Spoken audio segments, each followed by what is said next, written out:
रही है राजस्थान के ब्यावर से। ये बड़ी खबर है, जहां सरकारी स्कूल में बड़ा हादसा हुआ है। पानी के टैंक की पट्टियां टूटने से 5 छात्र टैंक में गिरे और 3 छात्रों को गंभीर चोटें आई हैं, 2 को मामूली चोटें आई हैं। बड़ी और अहम जानकारी, घायल छात्रों का ब्यावर के राजकीय अस्पताल में इलाज जारी है। दरअसल राजस्थान के ब्यावर में राजकीय उच्च माध्यमिक विद्यालय मालीपुरा में शुक्रवार को लंच के दौरान बड़ा हादसा हो गया। हादसे के बाद स्कूल में हड़कंप मच गया, जहां स्कूल परिसर में बने पानी के टैंक पर बैठकर छात्र भोजन कर रहे थे। छात्रों के नीचे लगी पट्टी अचानक टूट गई, जिससे 5 छात्र निर्माणाधीन पानी के टैंक में जा गिरे और गंभीर रूप से घायल हो गए। फिलहाल घायल छात्रों का इलाज जारी है। 3 छात्रों को गंभीर चोटें आई हैं, जबकि 2 छात्र जो हैं उन्हें मामूली चोट आई है। फिलहाल छात्रों का इलाज जारी है। सरकारी स्कूल में ये बड़ा हादसा हुआ है। पानी के टैंक की पट्टियां टूटने से 5 छात्र टैंक में गिर गए। 3 छात्रों को गंभीर चोटें आई हैं, जबकि 2 को मामूली चोट आई है। फिलहाल छात्रों का इलाज जारी है। सरकारी स्कूल में ये बड़ा हादसा हुआ है।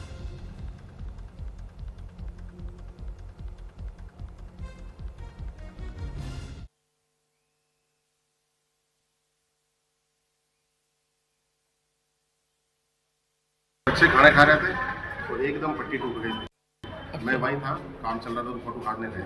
कौन से स्कूल में आएंगे? मालीपुरा स्कूल। सरकारी स्कूल है? सरकारी स्कूल। अच्छा, तो ये बच्चे खाना खा रहे थे क्या? खाना खा रहे थे। आपका क्या नाम है?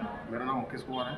अच्छा, आप क्या कर रहे थे वहाँ? मैं वहाँ का काम चल रहा था अपने स्कूल में, पंचायत में। अच्छा अच्छा। तो वहाँ कोई काम गया था, तो वहाँ एकदम पट्टी टूटे तो बच्चों को मोटरसाइकिल में बैठा के यहाँ लेके आ गया। तो कितनी पट्टी टूटी थी? एक ही थी। तो पानी भरा हुआ था उसमें? नहीं था, खाली था।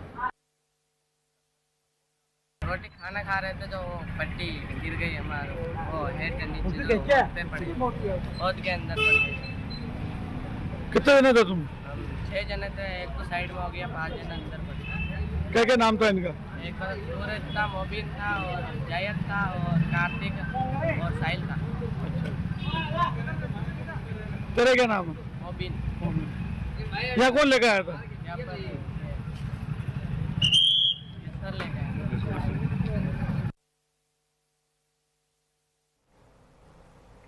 इस खबर पर ज्यादा जानकारी के लिए विष्णु दत्त हमारे साथ जुड़ गए हैं, हमारे संवाददाता। चलिए सीधा रुख कर लेते हैं विष्णु का। विष्णु, ये बड़ी खबर सामने आ रही है ब्यावर से, जहां बड़ा हादसा हुआ है सरकारी स्कूल में और बच्चों को गंभीर चोटें भी आई हैं। छात्रों की भी स्थिति क्या है? पूरे मामले को लेकर क्या कुछ जानकारी और अपडेट? बिल्कुल बताना चाहूंगा, जिस तरह के जो हालात बने हैं और आखिर में जिस तरह के जो राजकीय उच्च माध्यमिक विद्यालय मालीपुरा में जिस तरह की जो दुर्घटना घटी, अपने आप में ये भयंकर दुर्घटना थी। आखिर में कहीं न कहीं विभाग की लापरवाही देखने को सामने को मिली देखने को। और आखिर में जिस तरह से बताया जा रहा है कि कुछ देर पहले यहाँ पर जिला शिक्षा अधिकारी अनिल शर्मा भी यहाँ पर मौके पर पहुंचे और उन्होंने भी इस सारे मामले संज्ञान लेते उन्होंने इस सारी जानकारी दी है कि आखिर इस सारे मामले पर उनका ये बताना था कि कहीं ना कहीं ये चूक हुई है कि जहाँ ये निर्माण हो रहा था या जो निर्माणाधीन जो था वहाँ पर कहीं किसी तरह की कोई बैरिकेडिंग वगैरह नहीं लगा रखी थी। इसी वजह से वहाँ पर बच्चे चले गए और अचानक ये दुर्घटना घटित हो गई।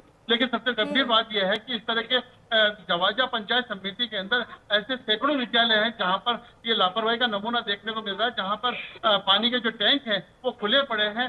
कहीं पर जो स्कूल के अंदर विद्यालय जो निर्मित हो रहे हैं उसका वहाँ पर कोई बैरिकेडिंग नहीं है और सुरक्षा व्यवस्था वहाँ के माकूल बनी भी नहीं है। आखिर में जो बच्चे हैं वो पूरी तरह से कहीं ना कहीं तो वहाँ पर खेलने कूदने के लिए निकल जाते हैं, वहाँ पर उनको रोकने टोकने वाला कोई नहीं है। ये सारी बड़ी गंभीर व्यवस्था देखने को मिल पा रही है। जिला शिक्षा अधिकारी ने इस सब का संज्ञान लेते हुए कहा कि जो कल आदेश, सोमवार को जो आदेश निकाले जाएंगे, विभिन्न विद्यालयों के अंदर जिस तरह के जो निर्माणाधीन चीजें हैं उनको बैरिकेडिंग किया जाएगा और वहाँ पर किसी भी तरह से बच्चों को नहीं जाने दिया जाएगा। जी विष्णु, देखिए ये बड़ी लापरवाही है। शिक्षा का मंदिर जहाँ बच्चे पढ़ने के लिए जाते हैं और यहाँ पर इतनी बड़ी लापरवाही, जहाँ पर निर्माणाधीन मकान है, जहाँ पर निर्माणाधीन स्कूल है, वहाँ पर बैरिकेडिंग क्यों नहीं की गई थी? ये किसकी इतनी बड़ी लापरवाही है जिसकी कीमत बच्चे चुका रहे हैं? बिल्कुल कहीं ना कहीं एक लापरवाही का नमूना देखने को मिल रहा है और जिस तरह की जो व्यवस्थाएं जो देखने को मिल रही है वाकई में कहीं ना कहीं ये गंभीर बात है। और जिस तरह से झालावाड़ के अंदर भी कुछ हालात जो देखने को मिले, वहां पर बच्चों के साथ में दुर्घटना घटी। इसके अलावा कुछ सिरोही में भी देखने को मिले, इस बच्चों के साथ में दुर्घटना देखने को मिली। आखिर में कहीं ना कहीं राज्य सरकार की एक लापरवाही देखने को मिल रही है। राज्य सरकार के जो कारिंदे हैं जो बैठकर अपने इन आदेशों को निकाल देते हैं, लेकिन उस पर कोई मॉनिटरिंग नहीं होती है। ये सारी चीजें देखने वाली बात होगी कि आखिर में कहीं ना कहीं राज्य सरकार की लापरवाही की सामने आ रही, जो बच्चों पर कहर बरसती हुई नजर आ रही है। देखिए, जिस तरह से आपने भी बताया कि अब तक ऐसे कई लापरवाही सामने आई है और इसका कीमत बच्चों को चुकाना पड़ रहा है, और ये भी एक जीता जागता उदाहरण है जहां देखने को मिल रहा है कि 5 बच्चों को गंभीर चोटें आई है और इन छात्रों में 3 की हालत अभी भी गंभीर बताई जा रही है। तो ये इतनी बड़ी लापरवाही है, इसको लेकर अब तक क्या कुछ एक्शन लिया गया है?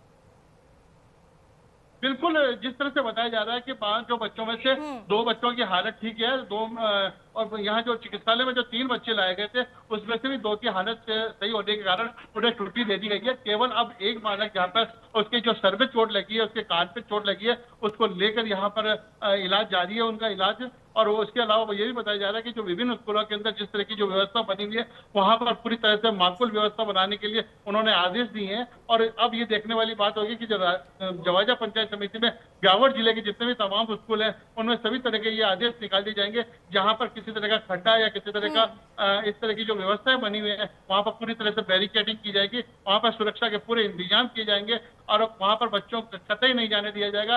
लंच के दौरान, पोषाहार के दौरान वहां पर बच्चों को किसी भी तरह की कोई वहां पर आने जाने की इजाजत नहीं दी जाएगी। हाँ, देखिए विष्णु, क्या स्कूल प्रशासन को पहले से इसके बारे में पता था कि पट्टी कमजोर है और उनके तरफ से पहले से बताया गया था बच्चों को कि आपको उधर नहीं जाना है, और आपके आसपास भी लोग मौजूद हैं, आप उनसे भी बातचीत कीजिए और उनसे भी जानने की कोशिश कीजिए कि क्या लोगों को इस लापरवाही को लेकर लोगों की क्या राय है, लोग क्या कहते हैं और इस पर क्या कुछ एक्शन होना चाहिए?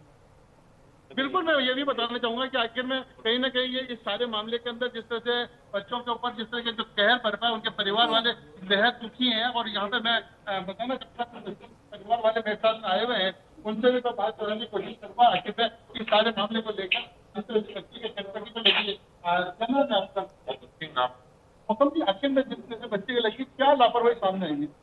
सर ये लापरवाही काफी समय से है सर जी के, जो जब हम पढ़ते थे, जब हम बच्चे थे, हम भी वही पढ़े हुए थे। वैसे के वैसे जो होश पे जो पट्टियां ऊपर, वो उसके ऊपर हमें सर जी वो प्लास्टर भी नहीं करा रखा है। पट्टियां ऐसे कैसे खुली पड़ी है, कम से कम 5-10 साल से ऐसे कैसे खुली पड़ी है। अब बच्चे जैसे लंच हुआ, छुट्टी, तो सारे बच्चे एक साथ, तो जब पट्टियां जब तक टूट गई, वो पट्टी गल के ऐसे। बिल्कुल, कहीं ना कहीं जिस तरह से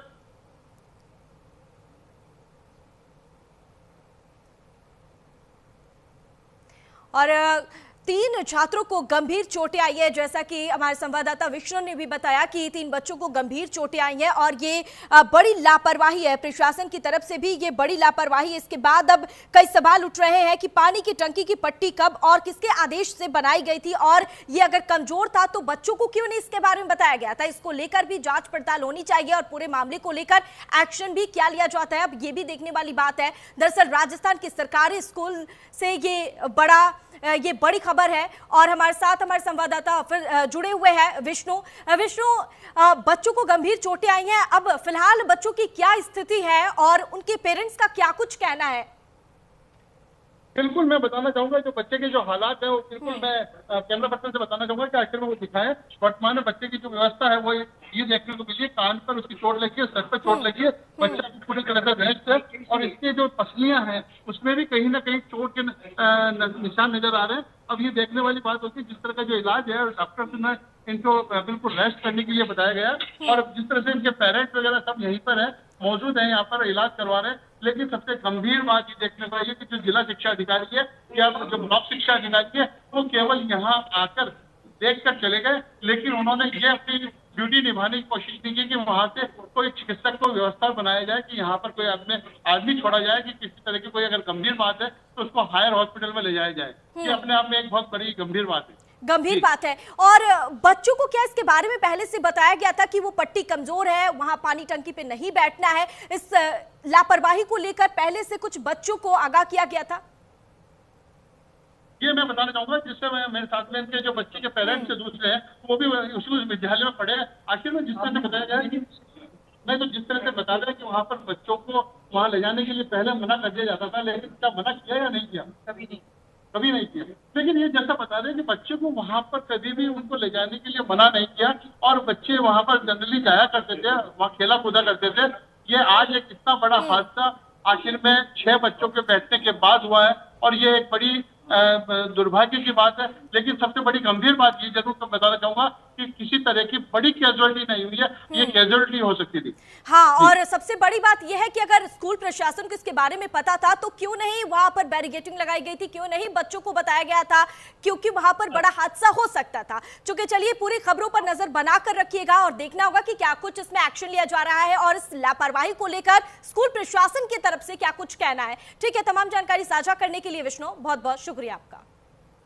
खबरों में आगे बढ़ेंगे। राजस्थान के कोटा शहर के गुमानामपुरा थाना क्षेत्र के छावनी में तेज आवाज में गाना बजाने से मना करना एक बुजुर्ग महिला को भारी पड़ गया। दरअसल शुक्रवार देर रात घर के बाहर कार में तेज म्यूजिक बजा रहे युवकों को टोका तो बदमाशों ने सामूहिक रूप से महिला और उसके परिजनों पर हमला कर दिया। घायल महिला के परिजनों का कहना है कि उनके घर के बाहर कुछ युवक कार में तेज आवाज में गाने बजा रहे थे। परिवार के लोगों ने उन्हें समझाने की कोशिश की तो पहले उनके भाई के साथ मारपीट की गई। इसके बाद बदमाशों ने अपने और साथियों को वहां मौके पर बुला लिया और 1 दर्जन से अधिक लोग घर में घुस गए और फिर मारपिटाई करने लगे।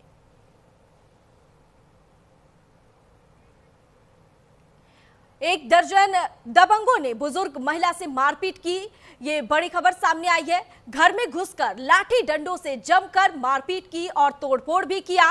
राजस्थान के कोटा से ये खबर है, जहां शहर के गुमानपुरा थाना क्षेत्र की छावनी में दरअसल कुछ युवक वहां पर तेज आवाज में गाना बजाने लगे थे और इस दौरान एक बुजुर्ग महिला जब मना करने जाती है तो उनके साथ लाठी डंडों से मारपीट की जाती है। यह मामला शुक्रवार देर रात की बताई जा रही है, जहां महिला के घर के बाहर कार में तेज म्यूजिक बजा रहे थे कुछ युवक और इस दौरान जब बुजुर्ग महिला वहां पर पहुंचती है, उन युवकों को रोकती है, गाना बजाने से मना करती है, तो इस दौरान बदमाशों ने सामूहिक रूप से महिला और उसके परिजनों पर हमला कर दिया, लाठी डंडों से हमला किया और मारपीट की। घायल महिला के परिजनों का कहना है कि उनके घर के बाहर कुछ युवक कार में तेज आवाज में गाने बजा रहे थे और उस दौरान उन्हें बार बार मना किया गया, लेकिन मना करने के बावजूद भी वो लगातार तेज आवाज में गाना बजाते रहे। इस दौरान परिवार के लोगों ने उन्हें समझाने की भी कोशिश की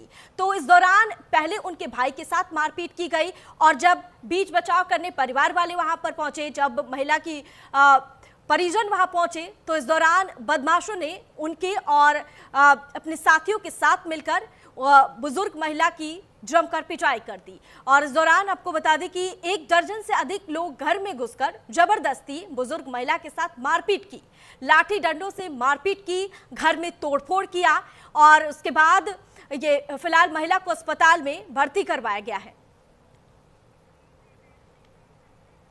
1 दर्जन दबंगों ने बुजुर्ग महिला से मारपीट की है। ये खबर राजस्थान के कोटा से है। बता दें आपको, घर में घुसकर लाठी डंडों से मारपीट की गई, तोड़फोड़ किया गया और उसके बाद फिलहाल गंभीर रूप से घायल महिला को अस्पताल में भर्ती करवाया गया है। दरअसल तेज गाना बजाने से मना करना बुजुर्ग को भारी पड़ गया और इस दौरान दबंगों ने बुजुर्ग महिला के साथ मारपीट की, घर में घुसकर लाठी डंडों से जमकर मारपीट की और घर में तोड़फोड़ की।